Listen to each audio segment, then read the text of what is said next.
The 6 minutes in May that give Nicholas Shakespeare his title are those in 1940, during which the House of Commons voted on the debate following Britain's disastrous failure in the brief Norway campaign.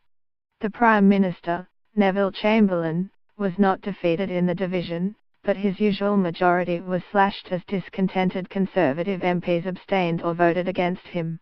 The idea of these minutes as critical is nonetheless misleading.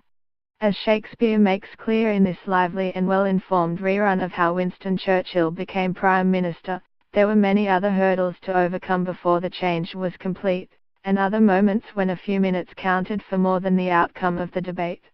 The story Shakespeare tells is at once a familiar one. Churchill seemed an unlikely candidate to succeed. His reputation as a maverick politician, an unstable ally and an imperialist reactionary made him many enemies in Parliament and left him in the political wilderness in the 1930s. In 1940, Churchill once again championed a strategic disaster. The Norway campaign was an ignominious failure, like the Dardanelles campaign in 1915. He might well have expected it to end his brief career in Chamberlain's war cabinet. In the end, the country and the Commons blamed Chamberlain, and an uncoordinated movement began aimed at unseating the Prime Minister and installing a replacement. Churchill in the end was the choice, but almost by default. There were so few men with the experience and talent to replace Chamberlain. Once Lord Halifax, the Foreign Secretary, had ruled himself out of the running because he feared the consequences of having to lead the war effort from the House of Lords. No one even in the First World War had had to do that. Churchill was Chamberlain's reluctant choice. Even then the King, George VI, had a strong antipathy to Churchill, and in the half-hour between accepting Chamberlain's resignation and seeing Churchill he could have changed his mind and called for Halifax. He did not, and that night, the 10th of May, 1940, Churchill, as he later recalled, walked with destiny. That the outcome might have been different is certainly possible. Shakespeare is good at reconstructing, blow by blow, the intricate negotiations and intrigues that ruled out the others and favoured Churchill. A good deal had to happen before Chamberlain's awkward 6 minutes made a Churchill premiership likely.